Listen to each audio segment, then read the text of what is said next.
Okay, welcome back. This is your review video before you have your quiz today. I'm going to take you through a quick review of our lessons that we completed this week, some key concepts and terms that you'll need to know to be successful on your quiz. So feel free to pause this video anytime. Make sure that you understand all of the concepts and things that we've taken care of this week before you attempt your quiz.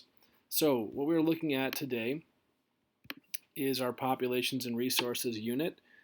We've already covered chapter 1 and chapter 2 while we were in school, and towards the end we were covering this one here, chapter 2, online. But we're going to focus today for the quiz on chapter 3 and chapters 4, lessons 1 and 2. So let's try that. So for lesson 3, we dealt with looking at this article about an actual example of jelly population explosion. You all read, annotated, answered questions for it for homework. This was last week, but the concepts in there are still very much relevant. So the terms that you will need to be able to work with for today's quiz are the following. You'll need to understand definitely what is competition. That's when two or more populations use the same resource, such as the same food resource.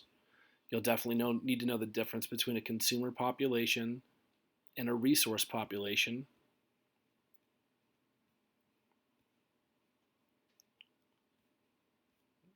There are your two populations. One is eaten, and the other does the eating. Another key concept that you'll need to know is what a direct effect versus an indirect effect are. So the indirect is the result of one cause leading to an effect that causes one or more other effects. So this is something that is not a linear relationship, meaning A to B to C doesn't exactly work. Indirect is something outside of a straight line. So when we're talking about two populations that are consuming the same resource, and then those things that are consuming a resource have a consumer population of their own, we would be talking about a difference in effect that would affect a population that's eating another consumer based off of something that's happened to the original resource population. So direct is an A to B consequence, and indirect would be a C to A consequence. We'll kind of get more into that as we roll through. So in lesson 3.1, we talked about the article. We studied it at length. The article looked like this, and again, you can access it again. It's all back in your Amplify library or on the handouts that were attached back in last week's lessons. We were talking about this area of the northern Benguela coast and the southern Benguela Sea, where there was this explosion of jellyfish. There was a reason why they bloomed in one area and not the other. We dealt with the competition aspect for food. There was a resource population of zooplankton and two consumer populations of sardines and jellies. It dealt with one population being going down due to fishing, which was the sardines, which led to an increase of zooplankton, which allowed jellies to have more access to zooplankton since the sardines went down, and we had a result of this. So this is kind of an idea of competition for resources, what happens when one population goes down, there's more resources available for another, there can be changes in population. Again, this would be a result of an indirect effect, correct? So an indirect effect on this jellyfish population is that sardines went down. So jellies don't eat sardines, sardines don't eat jellies, but they have one thing in common here, which is an indirect effect. You have sardines consuming zooplankton. When they get less, this gets more, which gives more food to jellies, which allows them to increase. That was the general idea of the article. Going back to lesson 3.2, we were talking about competition in resources. One of the big things that we did here was we ran our simulator, which all of you are familiar with, and we were looking at the different relationships between the organisms that exist on this simulator. You can again go back to it, play with it, or even go back to the lessons that you already submitted. You should be able to access them and review those concepts that they were teaching. But in order to do this, you needed to take a look at a large population. So we were looking at this 6 population model over here. Easy ways to kind of look at this competition are to pull up these little side screens.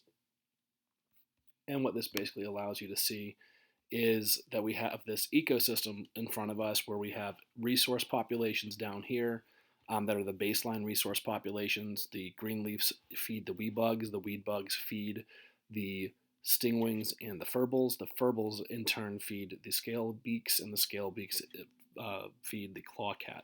So this is what we refer to as a food web. Um, all of these populations are kind of interlaced and interdependent on one another. So if there is a change to one population, it will affect one or more other populations. For example, if we were to change the population of green leaves, this would directly affect all other living organisms, since this is the foundational resource population for the entire food web. Whereas if we were to change the stingwing population, the only population that would be affected um, directly would be the wee bug population, since they are consumed by stingwings, but it would have an indirect effect on all these other populations out here and here, because with an increasing wee bug population, they'll be eating more green leaves, and with an increasing wee bug population, furbles can increase, scale beaks can increase, and clawcats can increase. So once again, direct relationship would be 1-to-1, or as A to B, as I said before. Indirect relationship, we're talking about a C to A relationship, right? There's that thoroughfare here of the B population. So here's an A and B, here's an A, B, and C. So if this was affected by this changing, that's called an indirect effect versus a direct effect.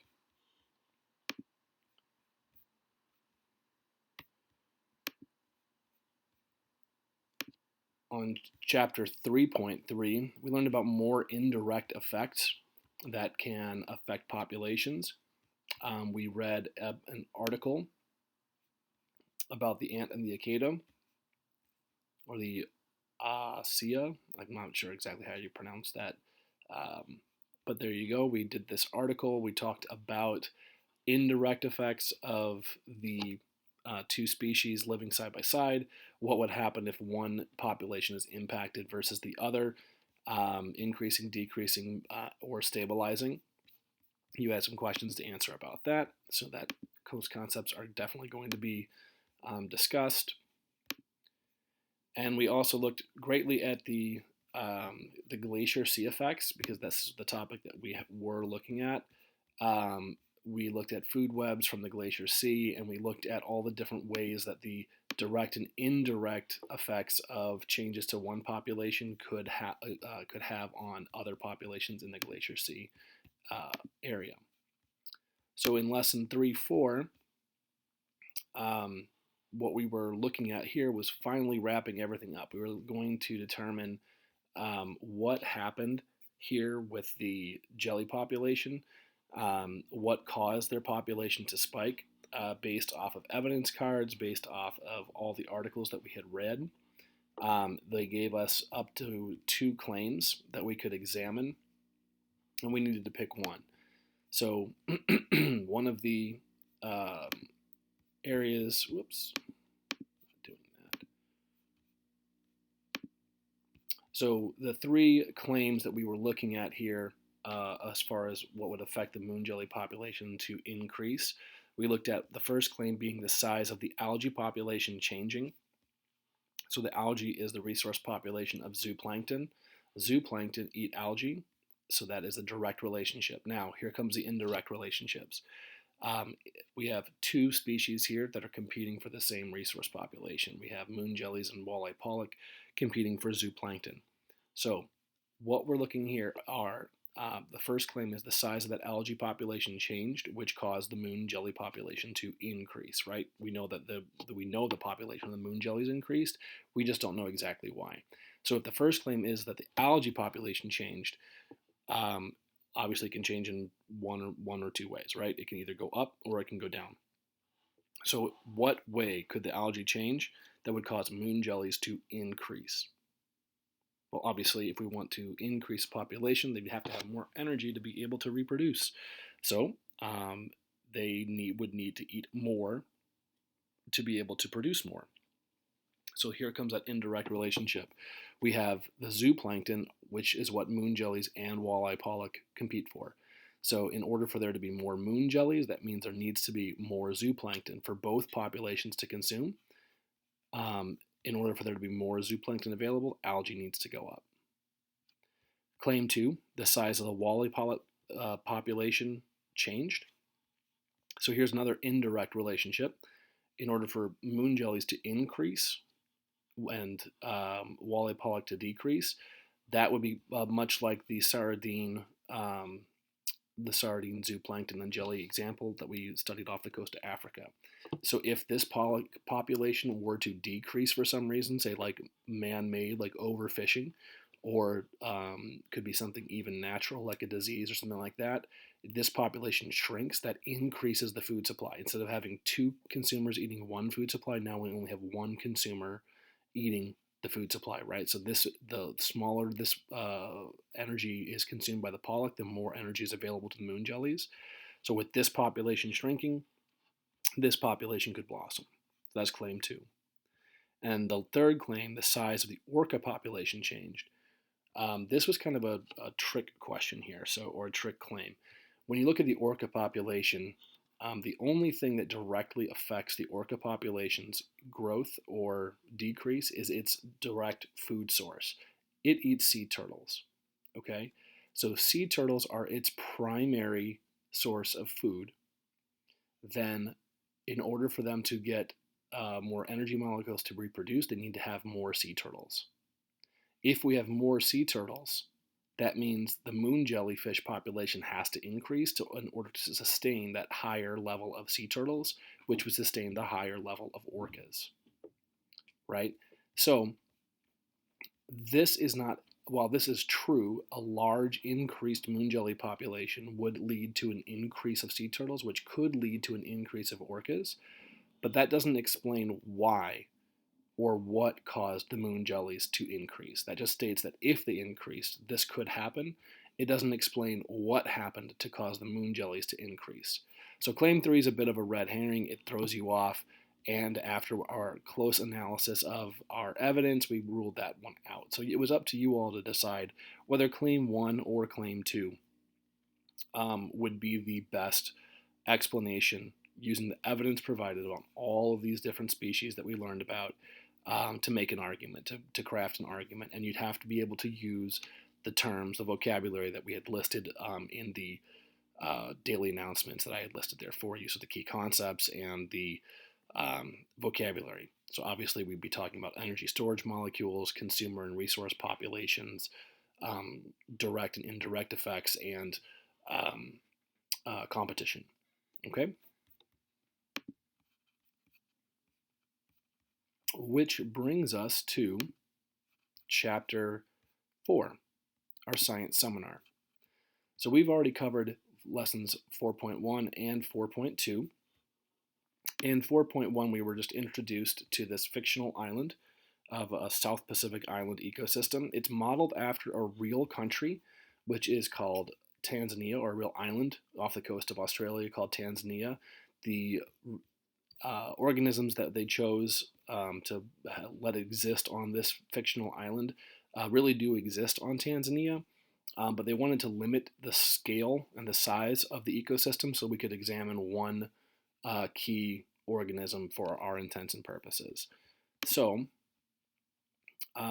once again, just to kind of give you an idea of where this type of an ecosystem does exist, it's over here. This is Australia. So very, very far in the southern hemisphere. And it's a little island that's kind of broken off of Australia. So it's a very isolated ecosystem. The bird that we're studying is this little orange-bellied parrot. I included a couple YouTube videos about this bird. It's a real bird. It does exist, and it is endangered. So hopefully you watched those videos, and if you didn't, you can go back and learn a little bit more about them. This is the Tasmanian ecosystem. So these were the ones that we were going to analyze on our fictional island. So these are all real organisms. They do exist in a real place. We narrowed the ecosystem down to only contain these organisms so that we could do our food web and look at our competition models as well as um, our direct and indirect effects of a food web. So our two claims for these orange-bellied parrot populations increasing or decreasing. Obviously, we know from our key concepts that populations can decrease because births decrease or because deaths increase, right? It's that inverse relationship. Either you're having less new organisms being born or you have more organisms dying. That's what causes a population to decrease. Now, the question is, well, what is either causing births to decrease or deaths to increase? One of the first activities that you had to do was to put together a food web. So, how did you do this? Well, we have all of our categories of organisms that exist on the island, and then you were given little cards that described each organism as well as what they eat and what they're eaten by. So, you needed to compose a food web to be able to understand the flow of energy molecules from resource populations to consumer populations. After you did that, it came together and kind of looks like this. So here we actually have kind of two food webs that are a little bit interlaced. So our primary resource populations would be the mushrooms and the button grass. Those two seem to feed the rest of the organisms. They supply them with their energy storage molecules. When we go up a little bit the food chain, we'll notice that a direct effect consumer of the mushrooms is this potoroo, which then is consumed by two different consumer populations, red foxes and Tasmanian devils. Tasmanian devils, you see, primarily are fueled by the potoroo, whereas red foxes eat them as well as eating the parrots. So here's one possibility for something that could have caused deaths to increase of the parrots would be a consumer of the parrots, which would be red foxes. We'll also notice that feral cats on the island also consume only orange-bellied parrots. So if that is its primary source, you'll know that it's going to be eating a lot more orange-bellied parrots than these red foxes will, since the red foxes have a choice of two different um, supplies for energy storage molecules. When we look up this way, we'll also notice that the parrots only eat button grass. So if there was some sort of a disruption to the button grass population, like an increase in sparrows, that could also lead to a limited amount of energy, which could slow their birth rate. And remember, the consumers of the orange-berried pellets, the parrots, could increase the parrot's death rate.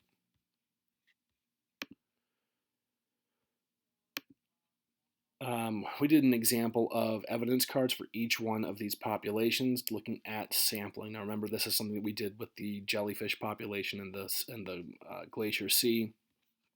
We've learned that the better sample to get of a population needs to have multiple locations.